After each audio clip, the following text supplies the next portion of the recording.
You've probably tasted dashi, even if you've never heard the word. It's in miso soup, simmered vegetables, a clear, quiet broth. But here's the thing. Dashi isn't something you see. It's something you feel behind the taste. It may just be the invisible reason why Japanese food feels different. And to understand this quiet force behind the flavor, we need to ask, what exactly is dashi? So what exactly is dashi? It's not a spice, not a sauce, and definitely not something you pour on top. It's more like a framework. A subtle foundation that supports the flavor from underneath. Japanese food is often called light, but that doesn't mean it's bland. The flavors are built in layers, gentle but deep. Dashi is what creates umami, but it doesn't try to stand out. It works in the background, quietly bringing everything into balance. But what gives dashi its power? Let's look at the ingredients and the taste they create.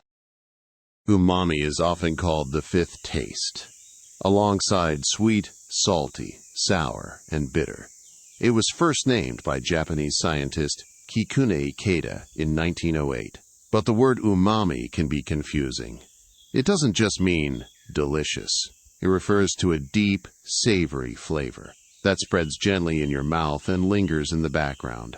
You might not notice it right away, but it stays with you, like an echo after the bite is gone. In Japanese cooking, dashi is the main source of umami. The ingredients are simple. Kombu, dried kelp, is rich in glutamic acid. Katsuobushi, dried, smoked bonito, contains inosinic acid. And dried shiitake mushrooms or niboshi, small dried sardines, add yet another layer. Each of these ingredients has its own flavor.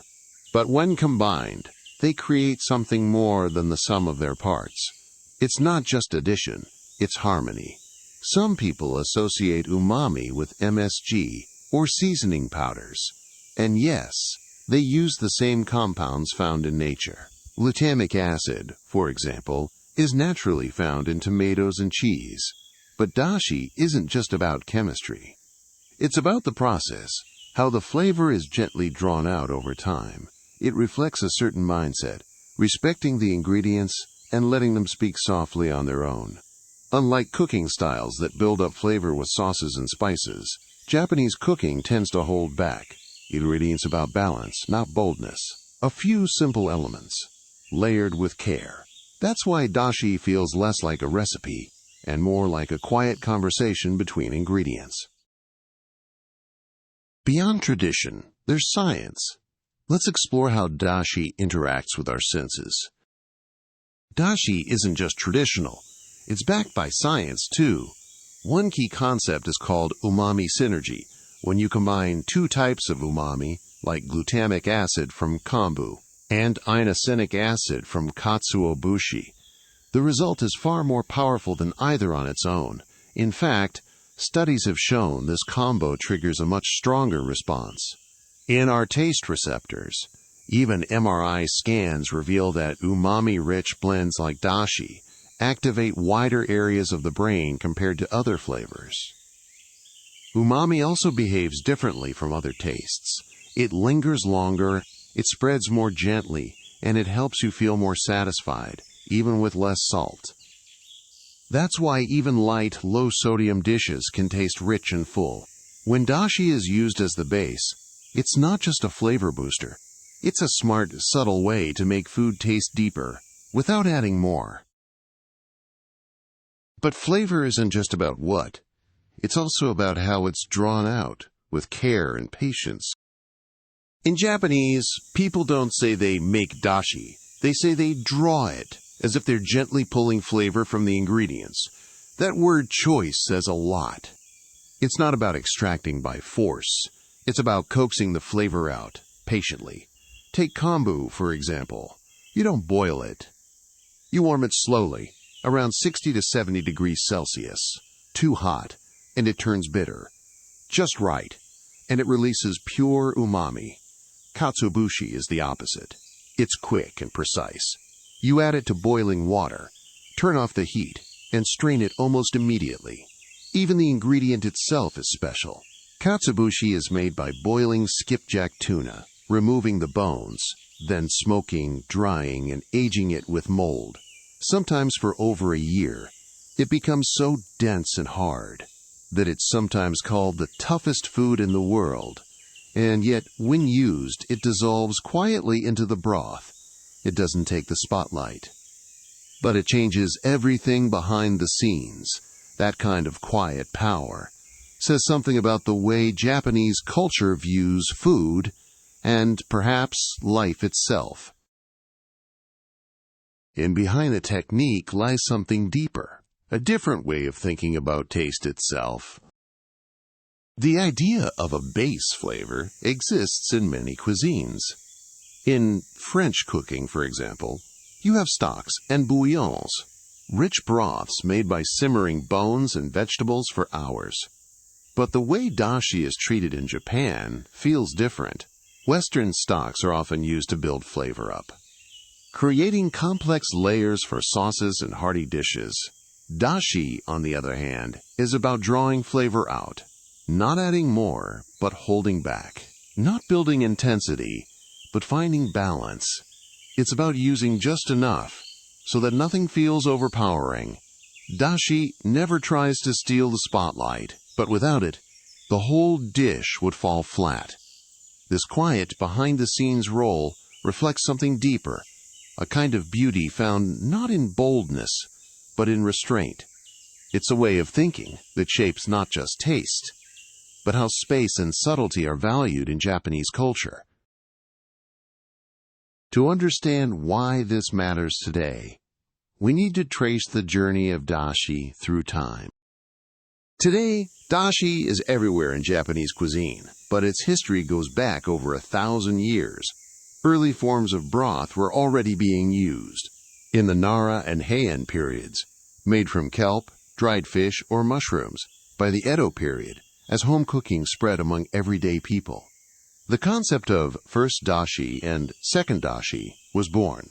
First dashi is made with fresh ingredients, light, fragrant, and clear. Second dashi uses the same ingredients again, producing a deeper, more concentrated broth.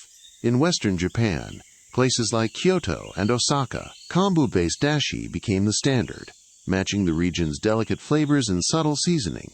In Eastern Japan, especially Tokyo, people preferred the stronger aroma and punch of katsuobushi-based dashi. There was even a time when families shaved bonito flakes at home, using wooden boxes with blades built in. It was part of daily life. Over time, instant and powdered dashi became more common. But the heart of dashi, the idea of starting with a thoughtful, balanced base, has never disappeared.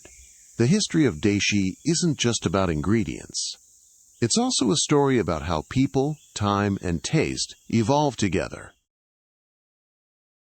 And yet, dashi isn't just history. It's a quiet part of everyday life in Japan. Dashi isn't just for fancy meals or restaurants. It's everywhere, woven into daily life in Japan. You'll find it in miso soup, oden, simmered vegetables, rice dishes, and tamagoyaki. Not just in home kitchens, but in school lunches, convenience store bentos, and even instant noodles. Many families keep powdered dashi or ready-made packets on hand. Others still make it from scratch, quietly, as part of their routine. No matter where you go in Japan, there's a good chance the food you're eating starts with dashi. And that might be why so many dishes here feel familiar, like they share a common foundation. Because they do. Dashi isn't just a flavor. It's part of Japan's collective taste memory. And far from fading, dashi is finding new life in kitchens, homes, and chefs' hands across the world. Dashi isn't stuck in the past. Today it's being rediscovered and reimagined in all kinds of ways. Top Japanese chefs, including those with Michelin stars, are treating dashi with even more care. They select ingredients with precision. They refine their shaving techniques.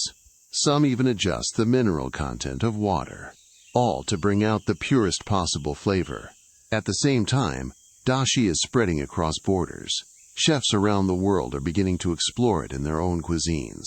Some use kombu to create vegetarian stocks. Others blend niboshi, dried sardines, into Western-style soups. By adapting dashi to new contexts, they're discovering fresh combinations and unexpected depth. Back in Japan, more home cooks are returning to the basics, choosing to make dashi by hand. Not out of tradition, but because the process itself feels meaningful. It's not just about flavor. It's about slowing down, paying attention, and connecting with the food. Dashi isn't a relic. It's alive, evolving, inspiring, and shaping the way people cook today. But maybe the most important part of dashi is not what it is, but what it makes you feel. The next time you eat Japanese food, pause for just a moment. Think about what might be behind the taste, not just the ingredients, but the care, the time, the intention. Dashi doesn't speak, but it's always there, quietly supporting every bite. And once you notice it, you may never taste Japanese food the same way again.